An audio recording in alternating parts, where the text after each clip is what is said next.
Hello, welcome back to the channel. And we've got a bit of a different video today. So normally on a Wednesday I would release a video explaining some maths aimed at Key Stage 3 to A-level students to help them with their understanding of the contents of the maths courses and help them revise and maybe explain it in a different way to teachers would, and also give them some real-world examples. I know this has been released on Thursday, but it's part of that sort of general series.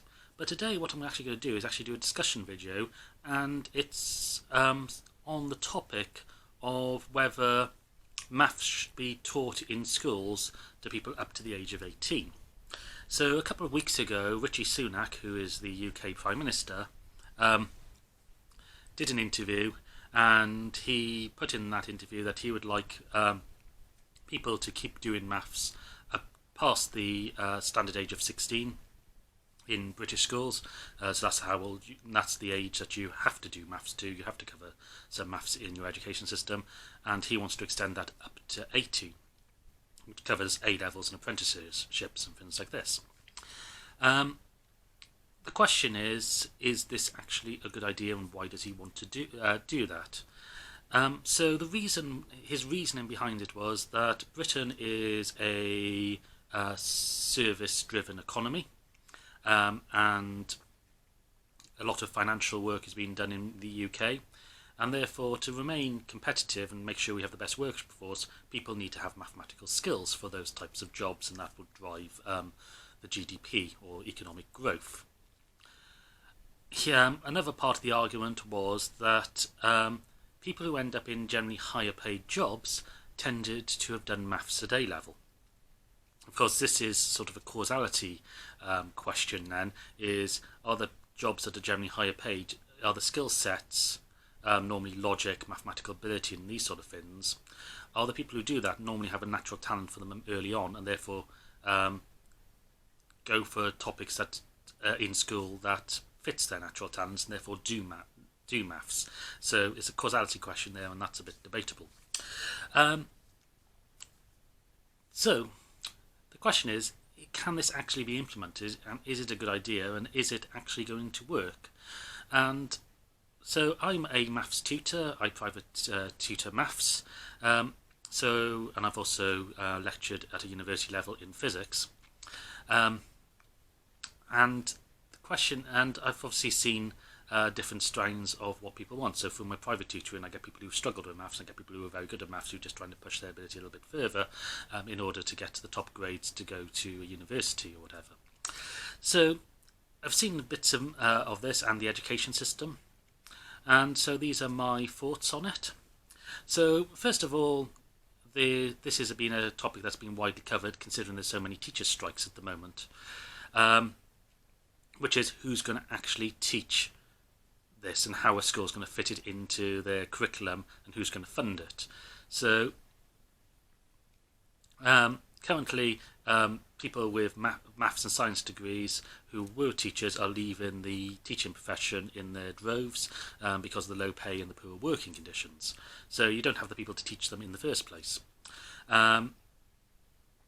So that's the first part, and also the education system is, like most of the public services in the UK, are massively underfunded. So where's the money going to come to actually be able to do this? And also, where's the space going to come in the curriculum to do this as well?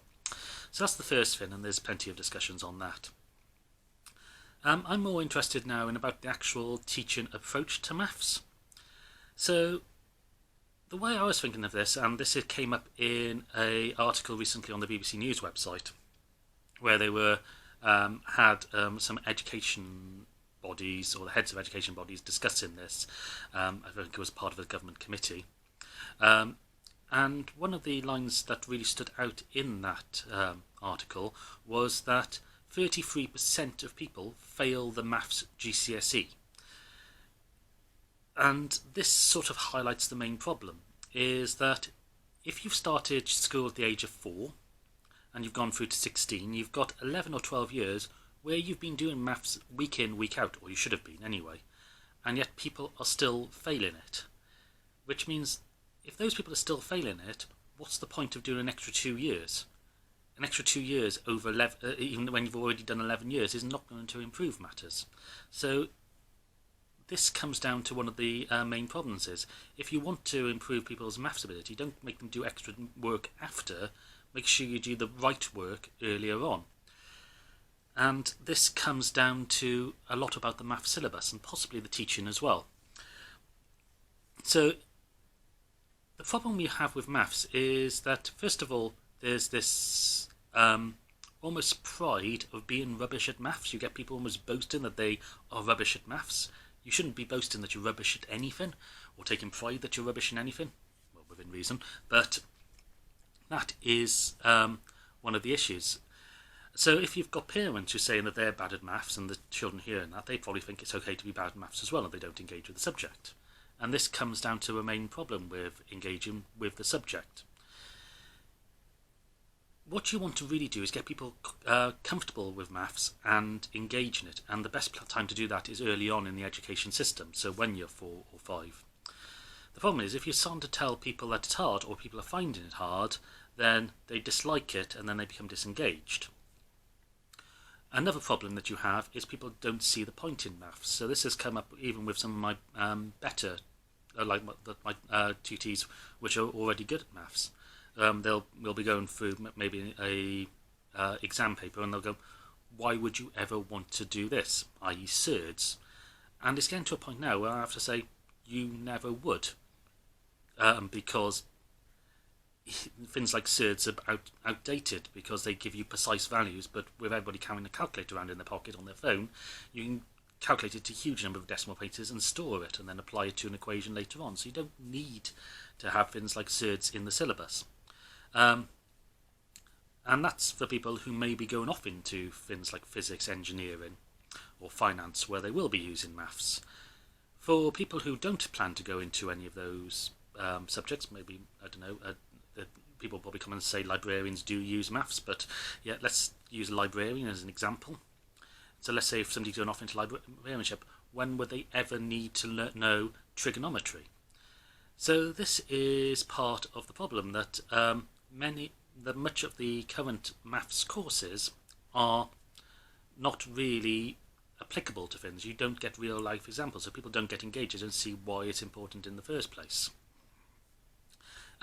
Going back to that idea of people finding it difficult and becoming disengaged, one of the issues, again, that I found with teaching maths, and this is something I've actually spoken to with friends who are teachers, is that children who are studying will find coping mechanisms to get through without actually understanding the maths.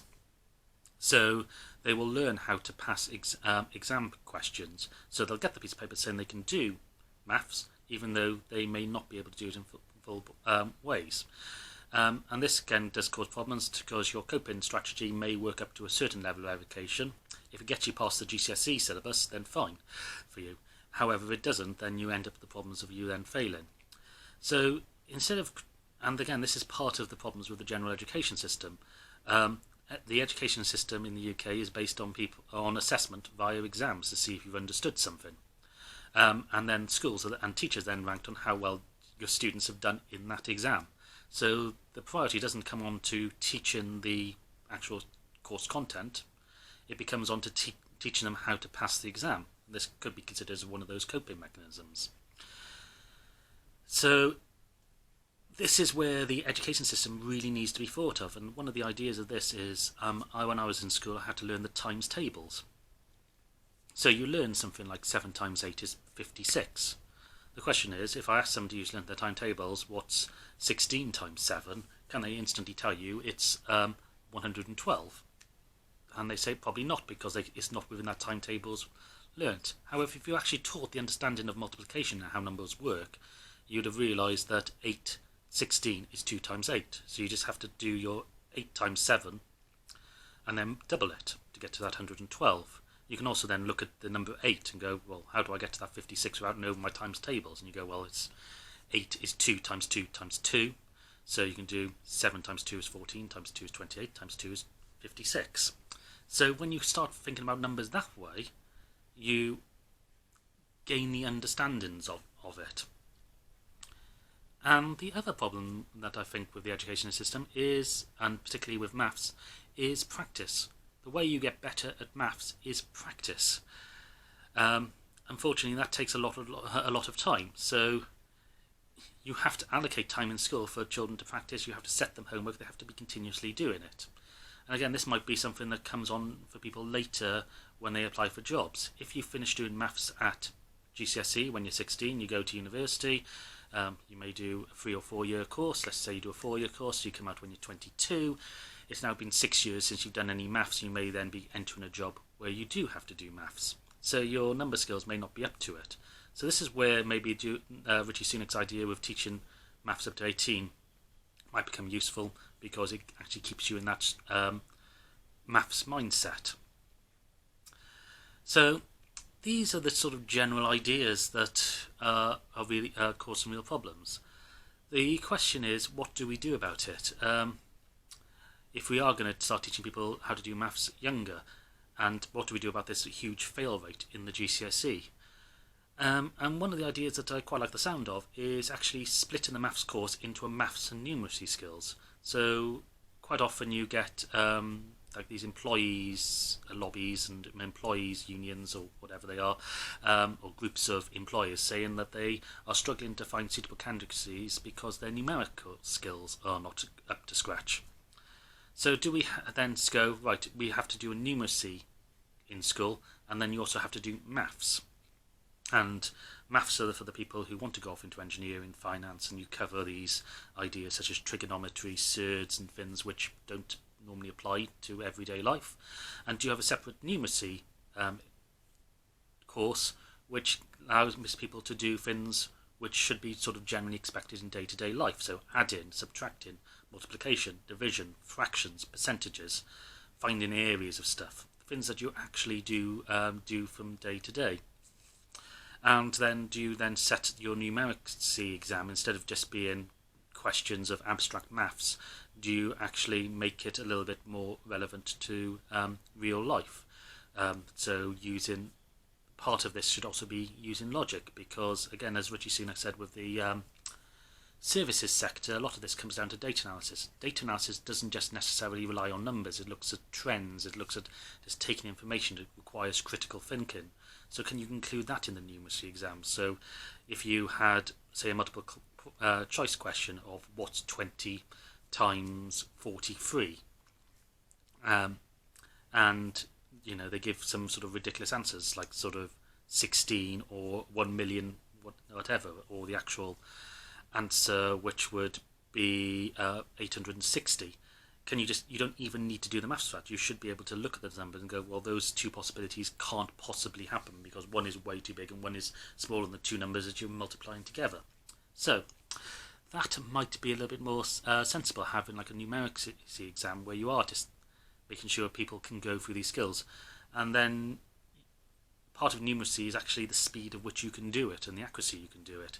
So the exam might have to be an hour and a half long, but there may be, in order to actually be able to do all the questions, you'd actually need to do 3 hours, and then you can assess people on how quickly they're doing the work and can they work it out in the first place.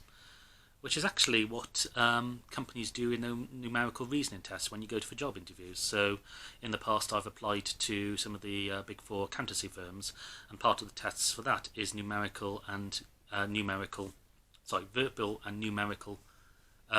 reasoning skills, where they basically give you 20 minutes and a load of questions, which might be involved manipulating data, might be graphs, looking for stuff, and then coming up with the answer. Part of those tests is that you would never be able to do it in that 20-minute time period, because they might give you 20 questions, which would be a minute per question, and the questions are too long for you to be able to absorb the information and do that. So they don't expect you to finish it, but what they expect you to do is actually get the right answer. So that's this video for today. As I say, it's a bit different to normal. Next week we'll be back doing our normal exploring and understanding maths with gradients. Anyway, if you found that interesting, please leave a comment. Obviously, if you are in some sort of educational body or government minister and you do want to discuss things, just actually drop me a message. I'll be more than happy to discuss this sort of stuff with you. Anyway, see you again soon.